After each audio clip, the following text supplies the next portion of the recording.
হঠাৎ Sylhet rail station সব ড্রাইভাররা বা সব সিএনজি ড্রাইভাররা সবাই একত্রিত। আপনারা দেখা যায় আমার সামনে একটা ব্যানার টাঙ্গাইল আছে, এই ব্যানারের প্রেক্ষিতে হঠাৎ করে সব সিএনজি ড্রাইভাররা বা যত অটো গাড়ির ড্রাইভার আছেন সবাই কিন্তু একত্রিত হঠাৎ করে। আমরা দেখতাম পারাম আপনার যে মাইক্রোবাস সহ সব শ্রমিকরা একত্রিত। তো আমরা একটু সরাসরি আপনারা দেখার চেষ্টা করবো আসলে এই জায়গা কি হয়েছে হঠাৎ করে। কমিটির সাথে কথাবার্তা বলার পরে আমার কমিটি যে সিদ্ধান্ত নিব, এই সিদ্ধান্তের উপরে আমরা সকল শ্রমিক অটল থাকবো। কথা সত্য না মিথ্যা?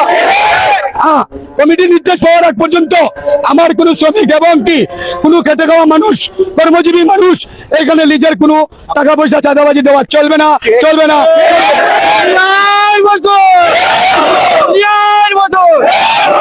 এখন আরো কিছু বিষয় না বললে না হয়।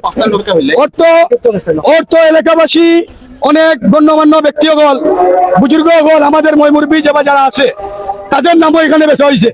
বেচা হওয়ার পরে ওরা বলছে যে না, এরা আমরা ভাই ভাতিজা, এরা এখানে দীর্ঘদিন থেকে আছে, এখানে কোনো ধরনের চাঁদাবাজি, টেন্ডারবাজি এগুলো চলবে না, সকলে এখান থেকে সরে গেছে। এখন বর্তমানে আমরা দেখতেছি কিছু সংখ্যা মানুষ এখানে বিভ্রান্তি লাগানোর জন্য, শ্রমিকের মাধ্যমে একটা বেজাল সৃষ্টি করার জন্য এরা এটাকে সহযোগিতা করতেছে, আগ্রহ দিতেছে। আমি এদের প্রতি আকর্ষণ করতেছি, আমার শ্রমিক হোক, লাইটেন্সের শ্রমিক হোক, রিক্সার শ্রমিক হোক, যেই হোক, সবাই মোটরসাইকেলের শ্রমিক হোক, সবাই ঐক্যবদ্ধ ভাবে আমরা যেগুলো করবো এগুলো হলো ফাইনাল সিদ্ধান্ত। কারো ব্যক্তিগত মতে যদি এখানে কোনো কিছু হয়, আমরা যদি এটা তদারকি করিয়া পাই, আমরা সংগঠন দেখিয়া বিহিত ব্যবস্থা নিব। আর এর পাশাপাশি আমি কইতাম সেটা আবারও যে লিস্ট দেওয়া হয়েছে, এই লিজের স্বয়ংসম্পূর্ণ ডকুমেন্ট যদি তারা আমাদেরকে পরিষ্কার ভাবে দেখাইতে পারে, আমরা তাদের সাথে বসবো, আলাপ আলোচনা করবো, নেতৃবৃন্দ নিয়া, আমাদের ময়মুরব্বী নিয়া বসে আলাপ করিয়া যে সমাধান হয় আমরা এই সমাধান করব। কিন্তু এর আগে যদি তারা আমাদেরকে কোনো ধরনের চাপ সৃষ্টি করে, কোনো ধরনের জুলুম সৃষ্টি করে, এইটা আমরা বরদাস্ত করবো না। হ্যাঁ, এর পাশাপাশি আমি আমার জেলা মহোদয় পুলিশ কমিশনারের সাথে স্যারের সাথে আমার এই অত্যন্ত দুঃখের সাথে আমি বলতে চাইতেছি যে আমার নিরল শ্রমিক, এরা খেটে খাওয়ার মানুষ, দিনমজুরি মানুষ। আপনি একবার নিজে আসেন রেল স্টেশন জায়গায়, আইসে আপনি নিজে পরিদর্শন করেন, পরিদর্শন করে এটা তদারকি করে দেখেন। যদি প্রয়োজন মনে করেন, আমার জেলার নেতৃবৃন্দ আছে, bus, minibus, microbus, Dhaka to Sylhet সড়ক পরিবহন, আমার মইনুল ভাই আছে, আবুল হাসান ভাই এটা অবগত আছে, জাকারিয়া ভাই অবগত আছে, এরপরে যে কুড়াগর মার্কাকিরা আলী আকবর রাজন ভাই উনিও অবগত আছে। আমরা সকলের সাথে এটা আলাপ করছি, এই কারণেই করছি, আমরা কোনো দ্বন্দ্ব চাই না, আমরা চাই সমাধান, আমরা চাই শান্তি, আমরা চাই ভালো একটা পরিবেশ। কিন্তু আমাদেরকে যদি বিভ্রান্তি সৃষ্টি করার চেষ্টা করে, তাহলে আমরা রোড ঘাট যা কিছু আছে সবকিছু আমরা ব্লক করে দেবো, সবকিছু আমরা ব্লক করে দেবো। পরিজনে তারা আমাদের সাথে আসুক, ডকুমেন্ট দেখাক, আমাদের সাথে কথা বলুক, আমাদের সাথে কথা না বললে যদি তান কোনো ধরনের জুলুম চেষ্টা করে, আমরা ওই ব্যবস্থা নিব। এতে সকলে একমত? আমি একটু আপনারা সবাই মনোযোগ দিন বা ঠান্ডা মাথা শুনবা। আমরা এখানে লিজ আইছে কি আইছে না, আমরা লিজ জড়িত থাকমুখী থাকতাম না, আমরা টাকা দিমুখী দিতাম না, এটা হলো ফর হিসাব। ফলা হিসাব বলে তারা আমরা লিজর কাগজ ডকুমেন্টারি দেখাই দিব। আমরা সরকারি জায়গার উপরে আমরা কোনো হস্তক্ষেপ নাই, সরকারে তার জায়গারে লিজ দিতেও পারে, ইভেন আমরা যারা লিজ আনে তারা আনতে পারে। আমরা তার কাছে যে জিনিসটা চাইছি এটা হলো গিয়া তার বৈধ ডকুমেন্টস। তারা যদি বৈধ ডকুমেন্টস আমরা না দেখাইতে পারে, আমরা মোটর শ্রমিক, বিশেষ করে আমরা সিএনজি শাখার শ্রমিক, আমরা মাইক্রোবাস শাখার শ্রমিক, আমরা মোটর বাইক রাইডার বাই শ্রমিক যারা আছে, সাধারণ রিক্সা ড্রাইভার বাই যারা আছে, আমরা কেউ তারারে একটা টাকাও দিতাম না, দিমুনি আমরা এক টাকাও দিতাম না। সম্মানিত আমরা দেশের বর্তমান অভিভাবক, তাই যেহেতু নির্বাচিত হইয়া এই সংসদ, মহান সংসদ গেছেন মাননীয় প্রধানমন্ত্রী তারেক রহমান সাহেব, তিনার বাবাও ছিলেন শ্রমিক বান্ধব নেতা, আমরা যতটুকু জানি তিনার মাও ছিলেন শ্রমিক বান্ধব নেতা। তিনাদের নেতারা কিছু কিছু টুকাই নেতারা, তারা আজকে বিএনপির নাম ভাঙিয়ে চাঁদাবাজি করবে, সেটা সাধারণ মানুষ মেনে নেবে না। আমরা তাদেরকে রুখে দেবো ইনশাল্লাহ। কেউ যদি লিজের নামে চাঁদাবাজি করতে আসে, তার পিঠের চামড়া তুলে বলা হবে। পরিষ্কার কথা বলা দিয়েছেন তো ইনশাল্লাহ। আরেকটা কথা, এই রেল স্টেশন, এখানে একটা ছেলে আছে, তার নাম হচ্ছে মুশারফ। এই ছেলেটা কে?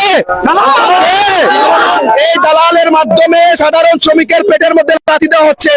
পরিষ্কার ভাষায় আমি এই মিডিয়ার মাধ্যমে জানিয়ে দিতে চাচ্ছি, এই মুশারফের মাধ্যমে যদি কোনো শ্রমিকের পেটে লাথি দেওয়া হয়, তাহলে তাদেরকে রুখে দেওয়া হবে ইনশাল্লাহ। আমরা মাননীয় প্রধানমন্ত্রীর কাছে পরিষ্কারভাবে বিনয়ের সাথে আবেদন করছি, মাননীয় প্রধানমন্ত্রী তারেক রহমান সাহেব, আপনি এই রেল স্টেশনটাকে আপনি শ্রমিকদের কল্যাণে রাখেন।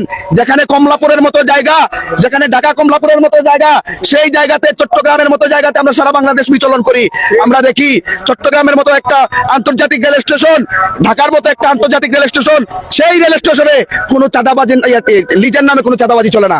আর 360 আউলিয়ার পূর্ণভূমি, এই সিলেটের পবিত্র ভূমিতে কেউ লিজের নামে চাঁদাবাজি করবে, সেটা সিলেটের শ্রমিক মেনে নেবে না ইনশাআল্লাহ।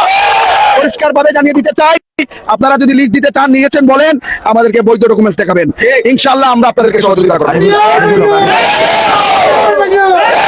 আমাদের সিলেটের সাবেক যে মেয়র ছিলেন, বর্তমানে তিনি মন্ত্রী আমাদের আরিফুল হক স্যার, তিনি শ্রমিক বান্ধব নেতা। আমরা জানি তিনি সবসময় শ্রমিকদের কল্যাণে কাজ করেছেন, শ্রমিকদের পাশে ছিলেন। আমি তিনার দৃষ্টি আকর্ষণ করছি, আপনি এই সিলেট রেল স্টেশন দিকে একটু নজর দেন।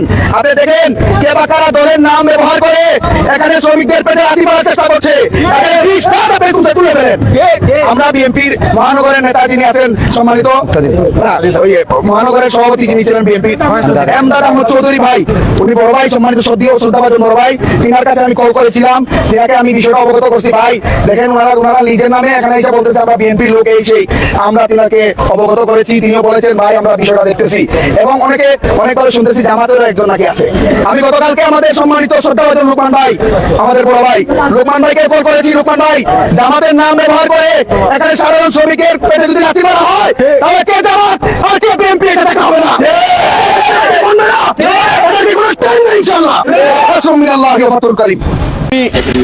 গত এই সংসদ নির্বাচনের সময় আমার সিলেটের এই লোকাল ছেলে মুক্তাদির সাহেব, আমাদের এমপি, উনি এমপি থেকেই মন্ত্রী, কিন্তু উনি সিএনজি সংগঠনের কিছু শ্রমিককে নিয়ে একটা মিটিং এ উনি কিছু কথা বলেছিল। এটা সবার জানা আছে কিনা আমি জানি না। উনি বলেছিল যে সিএনজির শ্রমিক হলে খেটে খাওয়া মানুষ।